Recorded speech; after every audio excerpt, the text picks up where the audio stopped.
कौसल्या सुप्रजा रामपूर्वा सन्ध्या प्रवर्तते उत्तिष्ठ नरशार्दूल कर्तव्यं दैवमात्मिकम् कौसल्या सुप्रजा रामपूर्वा सन्ध्या प्रवर्तते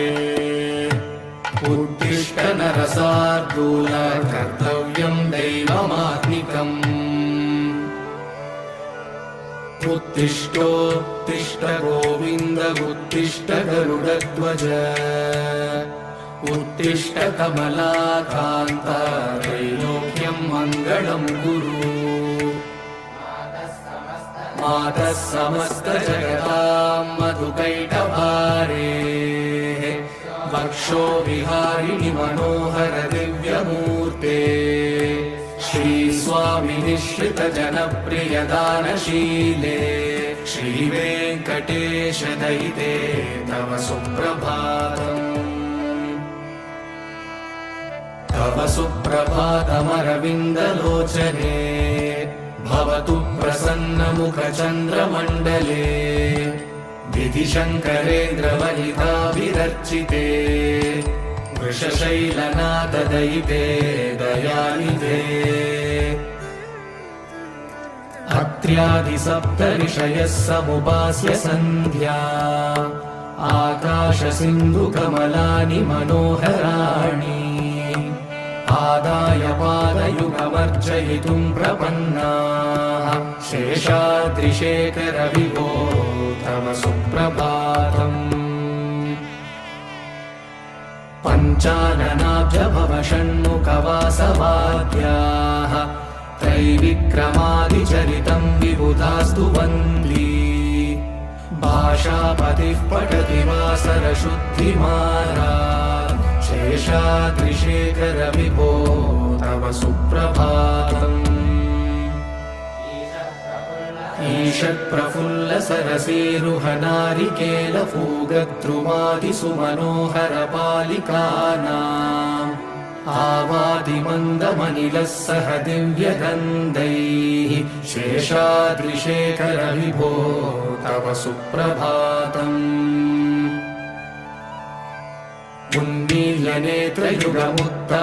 उन्मील्यनेत्रयुगमुत्तमपञ्जरस्ताः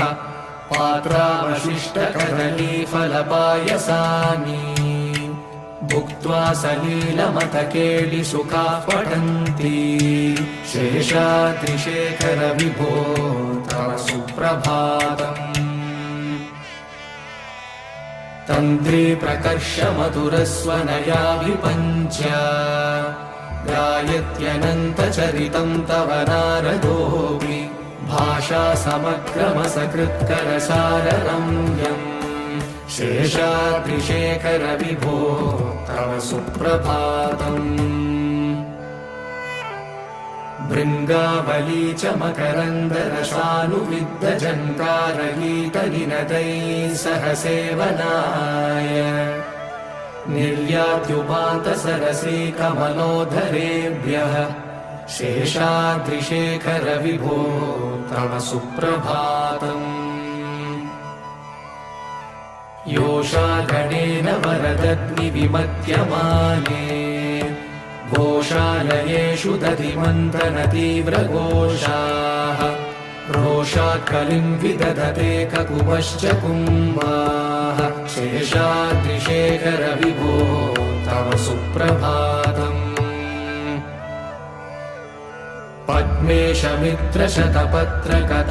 पद्मेशमित्रशतपत्रकतालिवर्गाः हर्तुं श्रियं कुवलयस्य निजाङ्गलक्ष्म्या भेरे निनादमिव बिभ्रति तीव्रनादम् शेषाद्रिशेखर विभो तव सुप्रभातम् श्रीमन्नभीष्टवरदाखिललोकबन्धो श्री श्रीनिवास जगदेकदयैकसिन्धो श्रीदेवतागृहभुजान्तर दिव्यमूर्ते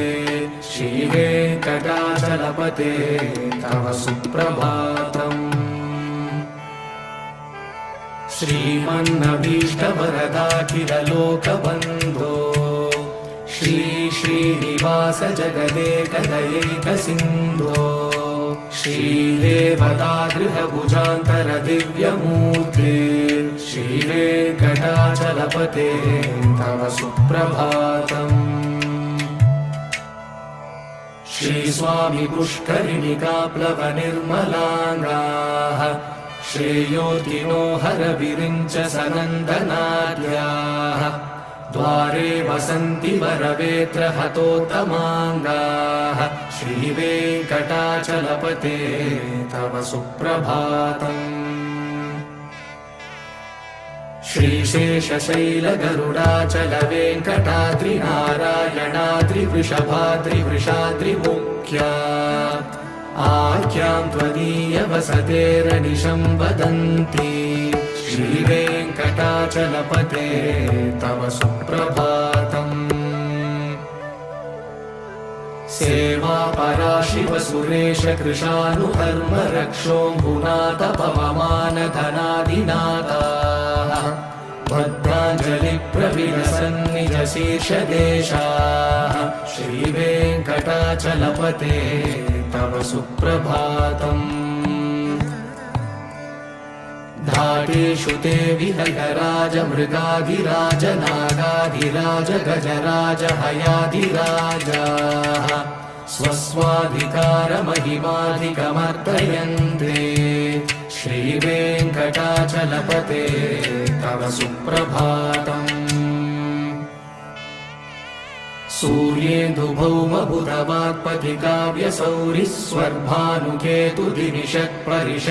सूर्येन्दुभौमबुधवाक्पतिकाव्यसौरिस्वर्भानुकेतुदिनिषत्परिषत्प्रधानाः त्वद्दासदासचरमावधिदासदासाः श्रीवेङ्कटाचलपते तव सुप्रभातम्। त्वत्पादधूलिभरितस्फुरितोत्तमाङ्गाः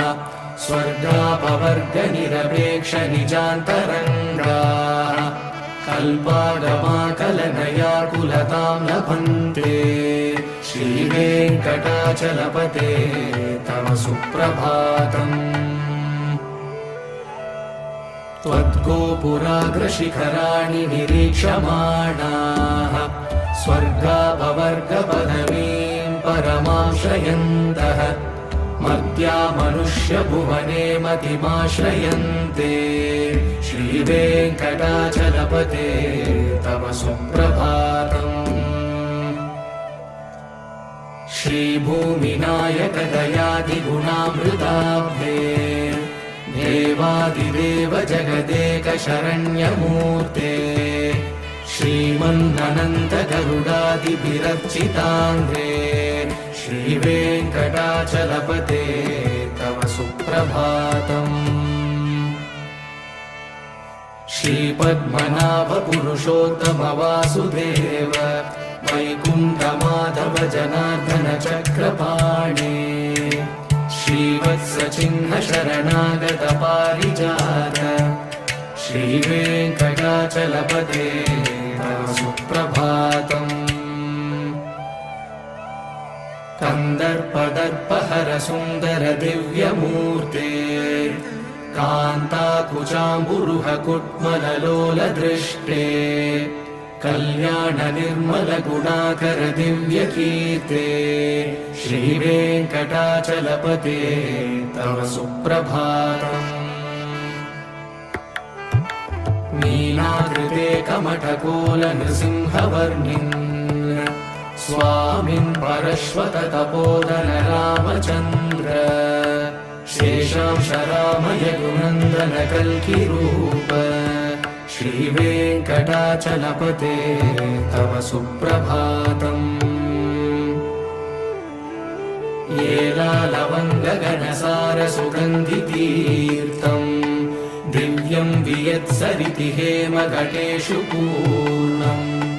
धृत्वा द्रवैदिकशिखामणयः प्रहृष्टाः तिष्ठन्ति वेङ्कटपते तव सुप्रभातम्। भास्वानुदेति विकचानि सरोरुहाणि सम्पूरयन्ति निनदैः ककुभो विहङ्गाः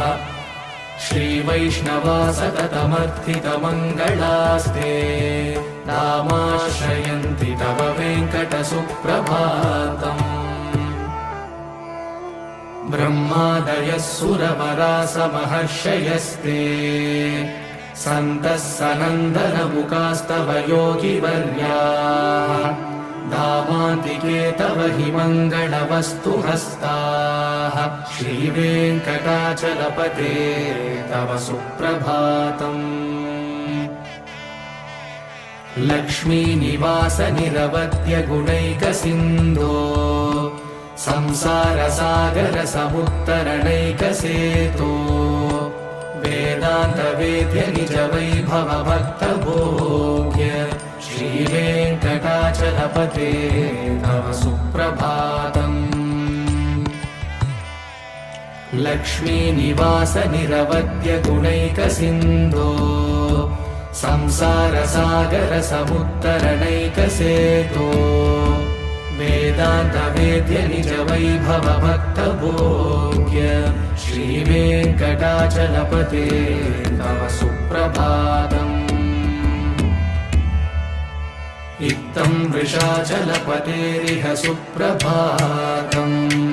ये मानवाः प्रतिदिनं पठितुं प्रवृत्ताः तेषां प्रभातसमये स्मृतिरङ्गभाजाम् प्रज्ञां परार्थसुलभां परमां प्रसूते इत्थं वृषाचलपतेरिह सुप्रभातम्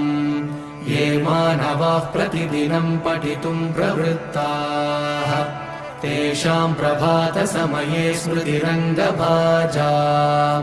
प्रज्ञां परार्थसुलभां परमां प्रसूते कमलाकुचूषुककुङ्कुमतो नियतारुणितातुलनीलतनो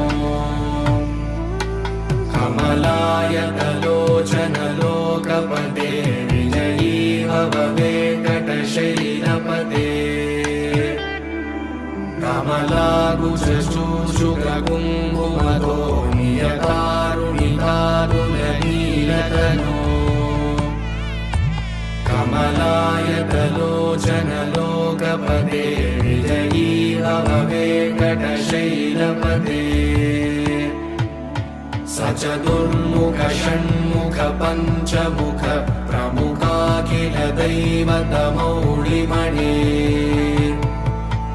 शरणागत वत्सल सारनिधे परिपालय मां वृषशैलपते अतिवेलतया तव दुर्विषहैरनुवेलकृतैरपरादशतैः भरितं त्वरितं वृषशैलपते परया कृपया परिपाहि हरे अधिवेङ्कटशैलमुदारमते जनता विमतादिगदानरता परदेवदयारहितानि रमै कमलारहितानवरं कलये कलवेणुरवावशगो भवतु शतकोटिहृता स्मरकोटिसमाद् प्रतिवल्लभिका विमता सुतदा वसुदेवसुतानवरं कलये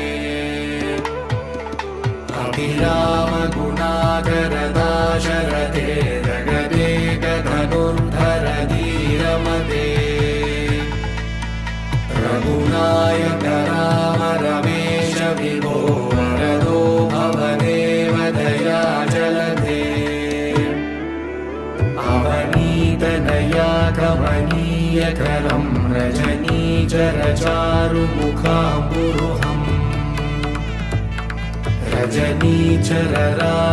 रजनीचरराजतमोमिहिरं महनीयमहं रघुराममये सुमुखं सुहृदं सुलभं सुकृतं स्वनुजं च सुखायममोघशरम् अपहाय रघुत्व विश्वमन्यमहं न कथञ्चन कञ्चन जातु भजे विना वेङ्कटेशं न नाथो न नाथः सदा वेङ्कटेशं स्मरामि स्मरामि हरे वेङ्कटेश प्रसीद प्रसीद प्रियं वेङ्कटेश प्रयश्च प्रयश्च विना वेङ्कटेशं न नाथो न नाथः सदा वेङ्कटेशं स्मरामि स्मरामि हरे वेङ्कटेश प्रसीद प्रसीद प्रियं वेङ्कटेश प्रयश्च प्रयश्च अहं दूरदृष्टे पदाम्बोजयुग्मा प्रणामे च यागत्य सेवां करोमि सकृत्सेवया नित्यसेवाबलं त्वं प्रयश्च प्रयश्च प्रभो वेङ्कटेश अज्ञानिना मया दोषान् शेषान् विहितान् हरे क्षमस्वत्वं क्षमस्वत्वं शेषशैलशिखामणे अज्ञानिना मया दोषान् शेषान् विहितान् हरे क्षमस्वत्वं क्षमस्वत्वं शेषशैलशिखामणे ईशानां जगतोऽस्य वेङ्कटपतेर्विष्णोर्परां प्रेयसीं तत्वक्षस्थलनित्यवासरसिकां तक्षान्तिसंवर्धिनी पद्मालङ्कृतपाणिपल्लवयुगां पद्मासनस्तां श्रियं वात्सल्यादिगुणोज्ज्वलां भगवतीं वन्दे जगन्मातरम् ईशानां जगतोऽस्य वेङ्कटपतेर्विष्णोर्परां प्रेयसीं तत्वक्षस्थलनित्यवासरसिकां तक्षान्तिसंवर्धिनी पद्मालङ्कृतपाणिपल्लवयुगां पद्मासनस्तां श्रियं वात्सल्यादिगुणोज्ज्वलां भगवतीं वन्दे जगन्मातरम् श्रीमन्कृपाजलनिधे श्रितसर्वलोकः सर्वज्ञशक्तनथवत्सल सर्वशेषिन् स्वामिन् सुशीलसुलभाश्रितपारिजात श्रीवेङ्कटेश शरणं शरणं प्रपद्ये श्रीमन्कृपाजलनिधे श्रितसर्वलोकः सर्वज्ञशक्तनथवत्सल सर्वशेषिन् स्वामिन् सुशीलसुलभाश्रितपारिजात श्रीवेङ्कटेश शरणं शरणं प्रपद्ये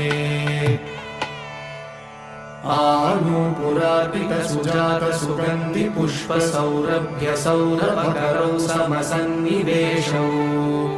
सौम्यौ सदानुभवनेऽपि नवानुभाव्यौ श्रीवेङ्कटेश शरणं शरणं प्रपद्ये सद्यो विकासि समुदित्वरसान्द्रनागसौरभ्यनिर्भरसरोरुहसाम्यवार्ताम् सम्यक्षु साहसपदेषु विलेखयन्तौ श्रीवेङ्कटेश शरणौ शरणं प्रपद्ये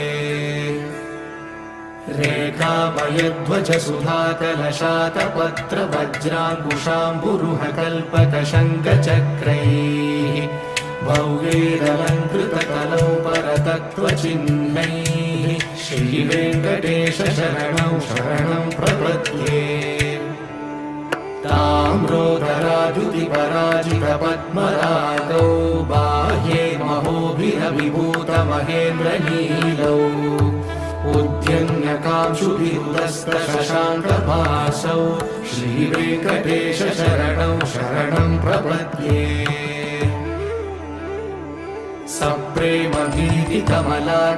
सप्रेमभीतिकमलाकरपल्लवाभ्यां संवाहनेऽपि सपदि क्लबमादधानौ कान्ता भवान् मनसगोचरसौ कुमार्यौ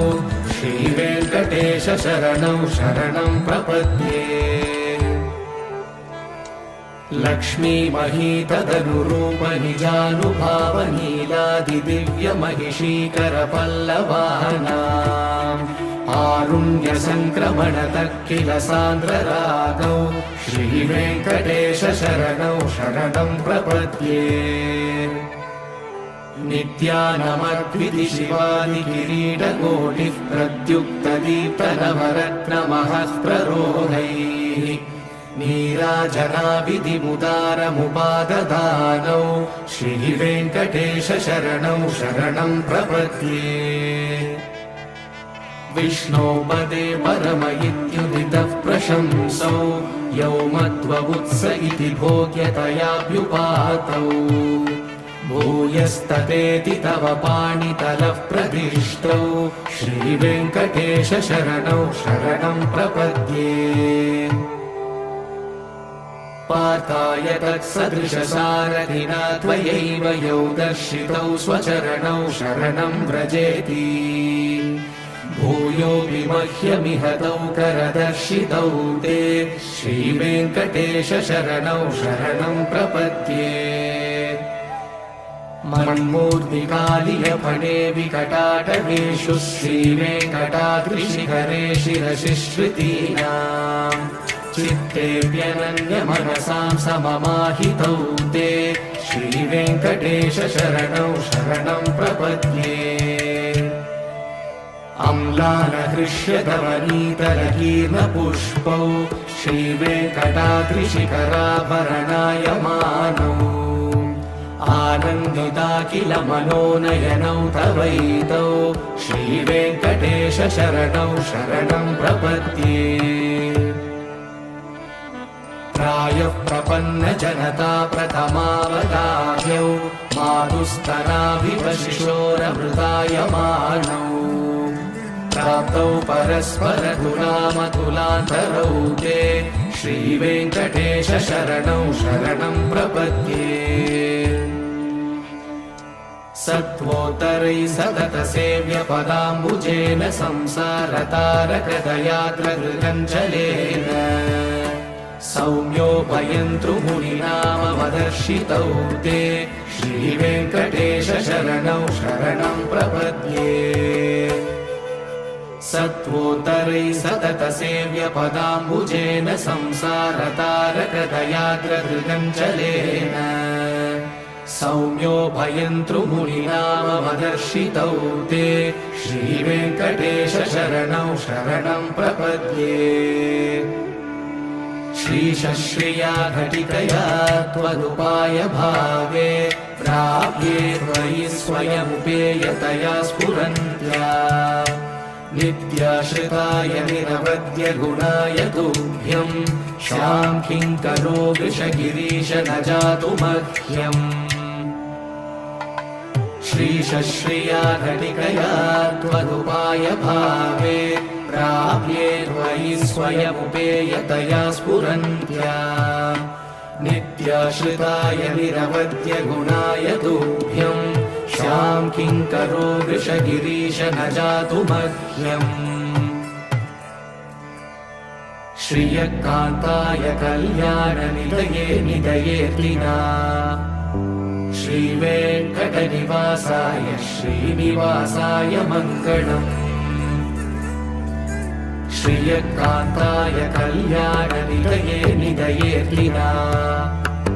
श्रीवेङ्कटनिवासाय श्रीनिवासाय मङ्गलम् लक्ष्मी सविभ्रमालोकशुभ्रुविभ्रमचक्षुषे चक्षुषे सर्वलोकानां वेङ्कटेशाय मङ्गलम् श्रीवेङ्कटाद्रिशृङ्गाग्रमङ्गलाभरणाग्रये मङ्गलानां निवासाय श्रीनिवासाय मङ्गलम् सर्वावयव सौन्दर्य सम्पदा सर्वचेतसा सदा सम्मोहनायास्तु वेङ्कटेशाय मङ्गलम् नित्याय निरवध्याय सत्यानन्दचिदात्मने सर्वान्तरात्मने श्रीमद्वेङ्कटेशाय मङ्गलम् स्वतः सर्वविदे सर्वशक्तये सर्वशेषिणे सुलभाय सुशीलाय वेङ्कटेशाय मङ्गलम् परस्मै ब्रह्मणे पूर्णकामाय परमात्मने प्रयुञ्जे परतत्त्वाय वेङ्कटेशाय मङ्गलम् आकालतत्त्वमश्रान्तमात्मनामनुपश्यता अतृप्यमृतरूपाय वेङ्कटेशाय मङ्गलम् प्रायस्वशरणौ पुंसां शरण्यत्वेन पाणिना कृपया दिशते श्रीमद्वेङ्कटेशाय मङ्गलम्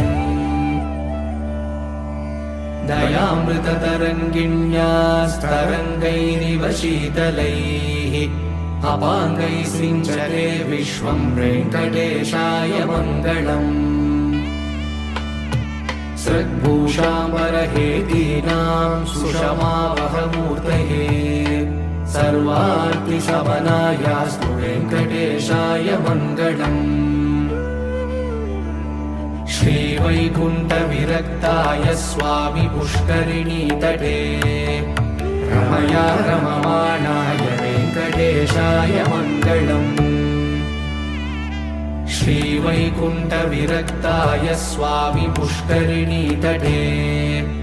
रमया रममाणाय वेङ्कटेशाय मङ्गलम् श्रीमत्सुन्दरजामातृमुनिमानसवासिने सर्वलोकनिवासाय श्रीनिवासाय मङ्गलम्